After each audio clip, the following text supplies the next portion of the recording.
Hello बच्चों, कैसे हैं? उम्मीद करते हैं कि अच्छी तरह से पढ़ाई कर रहे होंगे। मैं आप लोगों के लिए गोदोली का ऑब्जेक्टिव सब्जेक्टिव इस वीडियो में लेके आया हूं। पूरा वीडियो को देखिए अच्छी तरह से। जो 10th क्लास में तैयारी कर रहे हैं बच्चे लोग, आपको बिहार बोर्ड में काम देगा। जो गोदोली का है और पार्ट 1 में पहला चैप्टर पढ़ा चुका हूँ, श्रम विभाजन जाति प्रथा, और ये दूसरा चैप्टर पढ़ाने वाला हूँ 20 के दाग। तो पूरा वीडियो को देखिए, अपने फ्रेंड को भी शेयर कर दीजिएगा। देख सकते हैं चैप्टर का नाम क्या है। चैप्टर नंबर 2 में है 20 के दाग, और किसके द्वारा लिखा गया है? नलिन बिलोचन शर्मा के द्वारा लिखा गया है। और ये एक क्या है? कहानी है। ये एक क्या है? कहानी है। ये 3 पॉइंट आपको याद रखना है अच्छी तरह से। 20 के दाग, लेखक का नाम नलिन बिलोचन शर्मा, और ये क्या है? कहानी है। ये आपको ऑब्जेक्टिव में आ सकता है। तो आप देख सकते, शुरू से देखें। क्वेश्चन में लिखा हुआ है नलिन बिलोचन शर्मा की जीवनी का वर्णन कीजिए। तो पूरा जीवनी इसका दिया हुआ है। यहाँ उत्तर में दिया गया है 20 के दाग, कहानी के लेखक नलिन बिलोचन शर्मा। नलिन बिलोचन शर्मा है। और ये पिता, उसके पिता कौन है? पंडित राम अवतार शर्मा है।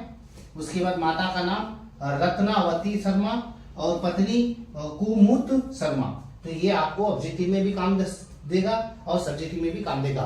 सो नोट कर लीजिए। जन्म स्थान अगर पूछे तो पटना के बदर घाट यानी बिहार में।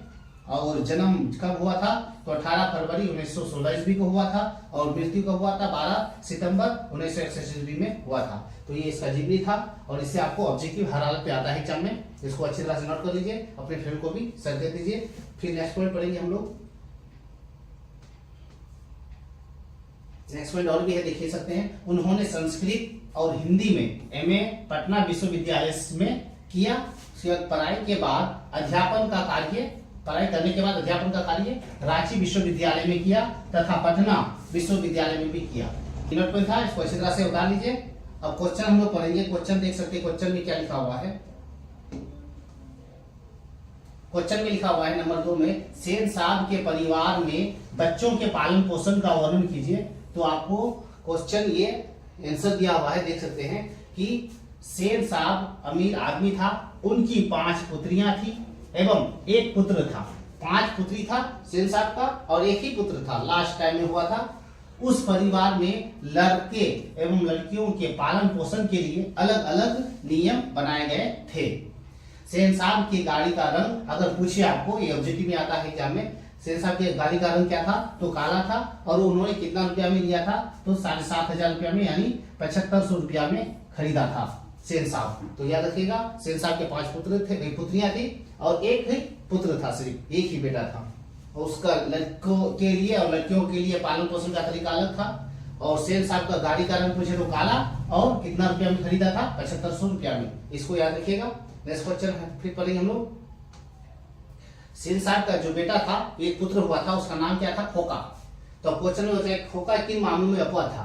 तो सेन साहब का 5 पुत्री होने के बाद लास्ट टाइम में खोका पैदा हुआ था, इसलिए उसका नाम खोका रखा था। और बहुत ही चीजों में उसका अपवाद करता था, नहीं उल्टा पुल्टा काम करते रहता था, तो इसलिए उसका नाम खोका रखा था। तो सेन साहब का बेटा कासू या खोका घर में बनाए गए नियम के मामले में अपवाद था। जो भी नियम बनाया गया था, तो उसकी पुत्रियां जो थी, बेटियां अच्छे नियम में रहती थी, लेकिन उसका जो बेटा था बहुत ही उल्टा उल्टा काम करता था। नियम जो बनाया गया था घर में, वो उस नियम को नहीं मानते थे। वो घर का 1 पुत्र था और वो अपने मन के अनुसार कार्य करता था, यानी अपने मन के अनुसार जो मन किया वो काम किया, सिर्फ उल्टा पुल्टा काम करता रहता था, इसलिए उसको अपवाद माना गया था। घर के नियमों के लिए वो अपवाद था। नेक्स्ट क्वेश्चन हम लोग पढ़ेंगे। फिर क्वेश्चन नंबर 4 में लिखा हुआ है, सेन साहब मदन, गिरधर और खोका के चरित्र का वर्णन करें। तो 20 के दांत में ये सभी एक्टर है, पात्र है। सेन साहब है, मदन है, गिरधर है, खोका है। इन लोग के बारे में, चरित्र के बारे में लिखने बोले आपको, तो ये सभी चीज लिखना है। अच्छी तरह से इसको पढ़ेंगे। उत्तर में लिखा हुआ है, सेन साहब अमीर आदमी था, वह गरीबों को नीचा दिखाना चाहता था। तो सेन साहब अमीर आदमी था, तो गरीबों को देखना नहीं पता था, गरीबों को बहुत नीची नजर से देखता था। सेन साहब का पुत्र खोका बिगड़ा हुआ क्या था? औलाद था, फिर उल्टा उल्टा काम करता था। इस कहानी में गिरधर जो है सेन साहब के फैक्ट्री में काम करता था, यानी ईरानी का काम करता था, ईरानी का काम करता था उसके फैक्ट्री में।